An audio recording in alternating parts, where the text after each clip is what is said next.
पति पर नियत खराब नहीं करता है, निश्चित रूप से वो राम राज्य का नागरिक होता है। जो पराई नारी पर नियत खराब नहीं करता है वो निश्चित ही राम राज्य का नागरिक होता है।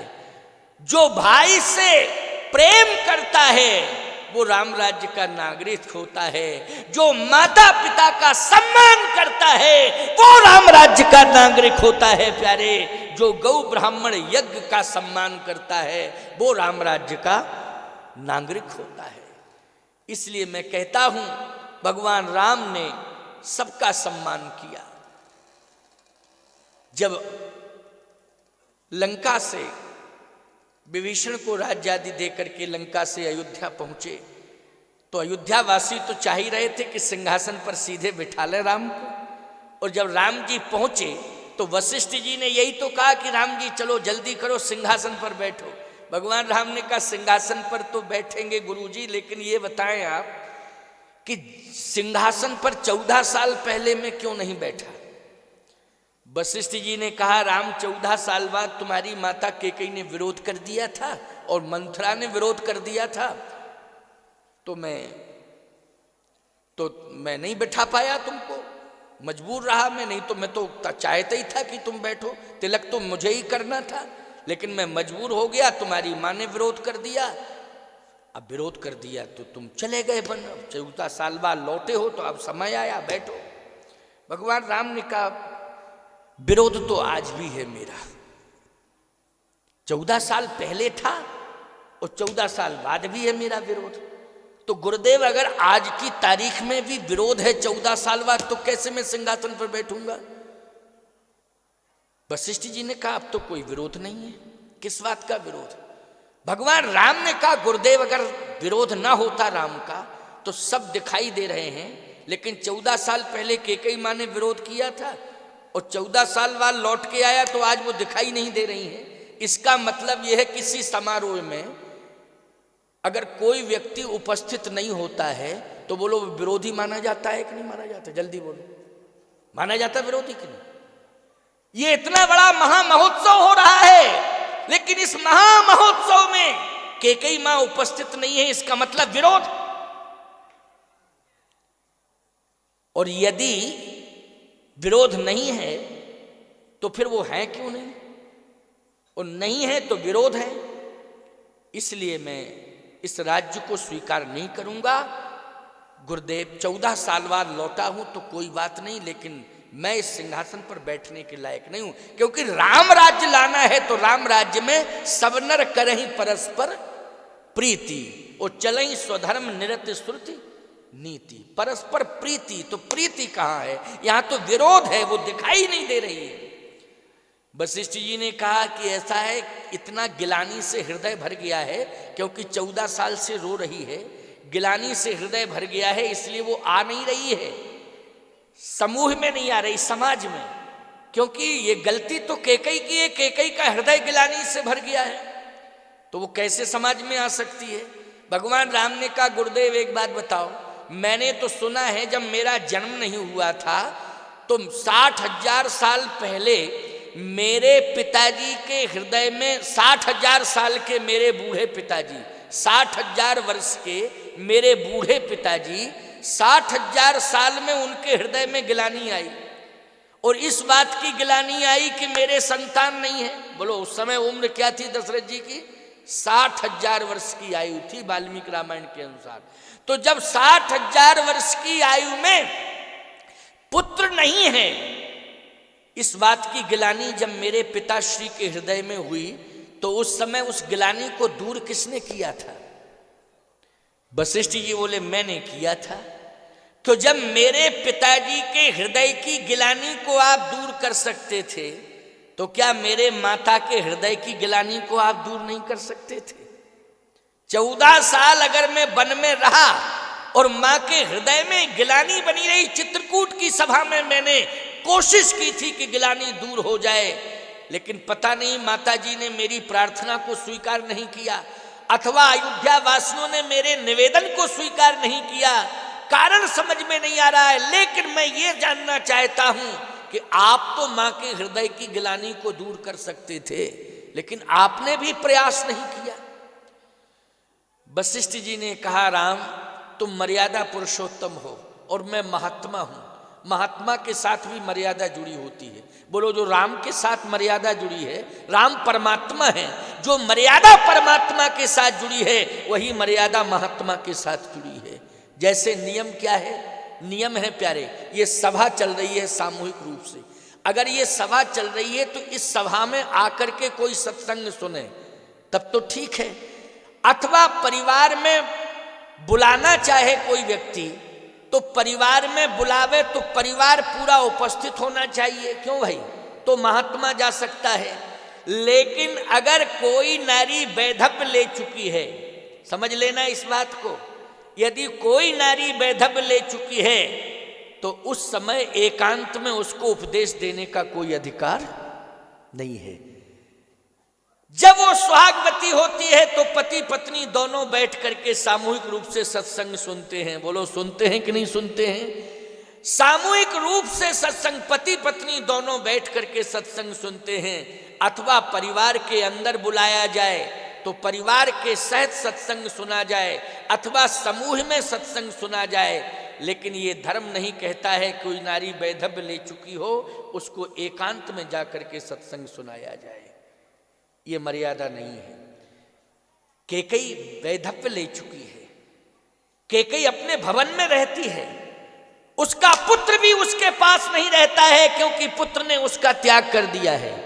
देखो भाई, पति के मरने के बाद संतान का संरक्षण मिलता है कि नहीं मिलता है? नारी को बोलो, संतान का संरक्षण मिलता है। और यदि संतान का संरक्षण मिल रहा हो और परमात्मा के प्रति उसका समर्पण हो गया हो तो गुरुदेव को उपदेश करने में कोई दिक्कत नहीं है। लेकिन संतान से त्याग हो गया हो और पति सदा सदा के लिए चला गया हो, बोलो ऐसी कंडीशन में महात्मा को अपनी मर्यादा रखनी पड़ेगी कि नहीं रखनी पड़ेगी? राम जी ने चरण पकड़ लिए गुरुदेव के, धन्य है गुरुदेव। लेकिन मैं एक निवेदन कर रहा हूं आपसे, क्या मां की उपेक्षा करके कोई रामराज्य को ला सकता है? मां की उपेक्षा करके बोलो, कोई मां की उपेक्षा कर होगा? धर्म सत्कर्म जहां होगा वहीं रामराज्य होगा। गौ यज्ञ आदि की रक्षा जहां होगी उनका सम्मान होगा, वहीं रामराज्य होगा। लेकिन आज मां कैकेयी की उपेक्षा करके राम सिंहासन पर बैठता है तो रामराज्य नहीं हो सकता है, ये तो विश्वास करिए आप। माता पिता का सम्मान जहां होता है वहीं रामराज्य होता है। वशिष्ठ जी ने कहा, तुम चाहते क्या हो राम? राम जी ने कहा, मैं ये चाहता हूं कि मां कौशल्या का सम्मान जिस भूमि पर हो रहा है उसी भूमि पर मां कैकेयी का सम्मान होना चाहिए। जहां सुमित्रा मां का सम्मान हो रहा है वहीं पर मां कैकेयी का सम्मान होना चाहिए। घर में मां है और मां के समान दो और हैं तो बोलो तीनों का सम्मान होना चाहिए समान रूप से कि नहीं? उसमें अगर व्यवहार में अंतर आ गया तो रामराज आएगा उस घर में? जरा सोचिए। यदि समान रूप से माताओं का सम्मान हो जाए तो निश्चित रूप से रामराज आ ही जाएगा। वो माताएं ही कहने लगेंगी कि हमारे घर में देखने में ये इंसान लगता है लेकिन साक्षात भगवान है, ये भावना बन जाएगी प्यारे, निश्चित रूप से रामराज आ जाएगा। भगवान राम ने कहा कि मां का सम्मान होना चाहिए। वशिष्ठ जी ने कहा कि वो आना नहीं चाहती है। राम जी ने कहा रूठों को मनाना ही रामराज्य की भूमिका बनाना है। बोलो भाई, रूठों को मनाना क्या है? रामराज्य की भूमिका बनाना है। मैंने पहले ही कहा था ना आपसे कि रूठे स्वजन मनाइए, जो रूठे 100 बार मैं मनाऊंगा, मैं मनाऊंगा। और बोलो कैकेयी को किसने मनाया? जल्दी बोलो। भरत ने नहीं मनाया, शत्रुघ्न ने नहीं मनाया, लक्ष्मण ने नहीं मनाया, कैकेयी को मनाया है श्री राम ने। बोलो मनाया कि नहीं? राम वही है प्यारे जो रूठों को मनावे, अथवा राम का अनुयायी वही है जो रूठों को मनावे। मनाने की कोशिश किया करो। स्वयं रूठना जानते हो लोग, रूठों को मनाते नहीं हो। लोग यही तो रूठना, खुद रूठ जाएंगे और रूठ के बैठ, यही विडंबना है। रूठों को नहीं मनाना सीखो, रूठना सीखे हो। याद रखना, जो रूठता है, ऐंठता है, वो रावण है और जो रूठों को मनाता है और जो दूसरों की ऐंठ को दूर करता है, वही राम है। समझ गए? अकड़ना पकड़ना ये रावण का काम है, समझ रहे हो नहीं? राम का काम क्या है? राम का काम है सरल। राम का काम है सहज। ये सहज बनना, सरल बनना, सुंदर स्वभाव, सरल स्वभाव लाना, ये राम के लक्षण है। इसलिए राम बनो, राम के लक्षणों से युक्त हो जाओ। राम राज्य कैसे नहीं आएगा? भगवान ने कहा मैं मना के लाता हूं। भगवान श्री राम रूठी मां को मना के लाए। साहब, आप कहोगे ये क्या प्रमाण है कि लाए? आपने कह, रामायण कह रही हो कि लाए तब तो माना जाए कि लाए। नहीं, जबरदस्ती आप कह रहे लाए तो समझ गए, ठीक है लाए मान, लेकिन प्रमाण क्या है कि राम जी लाए? तो प्रमाण दे रहा हूं, भगवान राम मना करके लाए कैकेयी मां को, और वहीं खड़ा कर दिया जहां कौशल्या जी थी। उत्तरकांड का दोहा है, पढ़ लीजिए जरा। उत्तरकांड में प्रमाण है, घर में रामायण रखी होगी, जाके निकाल के पढ़ लेना, देख लेना। रामचरितमानस के पन्ना उत्तरकांड में पढ़ लेना, वो दोहा आ जाएगा। जब राज्याभिषेक हो रहा है, इसके पहले सिंहासन पर बैठने के पहले वो दोहा मैं पढ़ के सुना रहा हूं, तुम लोग ध्यान से सुनना उसको जरा। भगवान राम जैसे ही मां कैकेयी को मना के लाए, रामराज जब आगे आएगा, अभी नहीं, अभी कैकेयी को मना के ला रहे हैं प्रभु राम। जैसे ही लाए तो मां कौशल्या के बगल में खड़ा कर दिया। वहीं पर सुमित्रा जी खड़ी हैं, कौशल्या मां खड़ी हैं, कैकेयी मां, तीनों खड़ी हैं। वशिष्ठ जी ने कहा राम, अब तो कैकेयी आ चुकी है, अब सिंहासन पर बैठ जाओ, अब विलंब करने की क्या आवश्यकता, अब तो कैकेयी आ चुकी है। अच्छा, कैकेयी आई तो पीछे पीछे मंथरा आ गई। वो तो जहां कैकेयी जाती वहीं मंथरा जाती है। मंथरा वहीं रहती है जहां कैकेयी है, कैकेयी वहीं रहती है जहां मंथरा। मंथरा भी आ गई। अच्छा, दो ही वोट विरोध में थे, अब दो ही समर्थन में। मना लिया ना राम जी ने, बोलो मना लिया कि नहीं मना लिया? मना लिया भगवान राम ने, और लाए भगवान राम कैकेयी को खड़ा कर दिया कौशल्या मां के बगल में। कहा कि राम अब तो सिंहासन पर बैठो। भगवान राम ने कहा गुरुदेव, सिंहासन पर बैठने के पहले स्नान किया जाता है कि नहीं? हाँ हाँ, स्नान तो किया जाता है। तो आप मुझे आदेश दें कि मैं स्नान करूं। और सिंहासन पर देखो, राम राज्य की विशेषता यह है कि पूरे अयोध्या वासी कह रहे थे राजा राम जानकी रानी, आनंद अवध अवधि रज धानी। सिंहासन पर सिए समेता, बैठे राम होए चित चेता।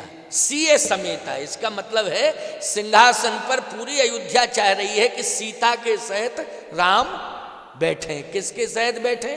सीता के सहित। तो भैया एक बात बताओ, जब राम जी स्नान करेंगे तो सीता जी को स्नान करना पड़ेगा कि नहीं? जल्दी बोलो, करना। बिना स्नान के सीता जी बैठ जाएंगी क्या? राम जी स्नान करेंगे तो सीता जी भी स्नान करेंगी। तो प्रमाण यही मिल गया कि सीता जी को तीनों सासों ने मिलकर के स्नान कराया। अब ये प्रमाण मिल गया। आपको दोहा बता रहा हूं, सुन लो जरा, अंतिम बात है, क्योंकि 1:45 बज गया है। 1:45 तो हो ही गया, कंप्लीट हो गया। 12:45 है। तुम लोगों की घड़ियों में भी इतने ही होंगे लगभग, 1-2 मिनट का अंतर होगा, ज़्यादा अंतर नहीं हो सकता है। 2-4 मिनट के तो अंतर रहती, सबकी घड़ियों में रहती। हमारी घड़ी हो सकता 2 मिनट ज़्यादा बता रही होगी, लेकिन 12:45। भगवान राम ने कहा गुरुदेव, मेरे साथ सीता अगर बैठेगी तो उसे स्नान करना पड़ेगा कि नहीं? बिल्कुल करना पड़ेगा। तो सीता को स्नान कौन करावे? तो तीनों सासों ने मिलकर के स्नान कराया। प्रमाण क्या है? सादर सासुन जान कहीं। सासुन, सासुन में बहुवचन हो गया, और बहुवचन में बोलो तीनों आ गई कि नहीं आ गई? बोलो भाई, 2 वचन होता तब तो कौशल्या और सुमित्रा हो जाती, 1 वचन होता तो केवल कौशल्या मानी जाती, लेकिन सासुन, सासुन बहुवचन हो गया। सादर सासुन जान मार्जन तुरत कराए, ओ देव बसन बर भूषण ही अंग अंग सजे बनाए। कौशल्या, केकई और सुमित्रा, ये तीनों सासों ने मिलकर के सीता जी को स्नान कराया, सुंदर आभूषण पहनाए, सुंदर वस्त्र आभूषण आदि से सुसज्जित किया। बोलो शासन में बहुवचन में प्रमाण मिल गया कि नहीं? केकई सम्मिलित हो गई कि नहीं हो गई? ये केकई को सम्मान किसने दिलाया? भगवान राम ने। उस सम्मान की भूमि पर किसने खड़ा किया? भगवान राम ने। जिस दिन, याद रखना, अंतिम बात सुन लो मेरी, विश्राम की सभा है, अंतिम वाक्य है मेरा। जिस दिन माता पिता का सम्मान, गौ ब्राह्मण का सम्मान, अपने से बड़ों का सम्मान, साधु संतों का सम्मान जिस प्राणी के अंदर आ जाएगा, उसके हृदय में रामराज आ जाएगा। और जिसके हृदय में रामराज आ जाएगा, जिस परिवार में वो रहता है, उस परिवार में वो राम राज्य की स्थापना कर देगा। और जब एक परिवार में राम राज्य की स्थापना हो जाएगी, तो जहां जहां भी कथाओं के माध्यम से हृदय परिवर्तन होंगे, वहां वहां राम राज्य अवश्य होंगे, राम राज्य की स्थापनाएं होंगी, राम राज्य आएगा। इसलिए कहता हूं कि जीवन में सम्मान करना सीखो तो राम राज्य के नागरिक बन जाओगे। सम्मान करने की भावना आएगी, राम राज्य की नागरिकता अपने आप मिल जाएगी। और अपमान करने की जैसे ही तुम्हारे अंदर प्रवृत्ति आएगी, अपने से जाएगी, तुमको बिल्कुल सिग्नेचर हो जाएंगे, चिंता मत, अपने आप है। और जिस दिन सम्मान करने की बात आ जाए, अपने से बड़ों का सम्मान, माता पिता, गौ ब्राह्मण, इन सब का सम्मान करने लग जाओगे, तो राम राज्य की नागरिकता अपने आप तुम्हें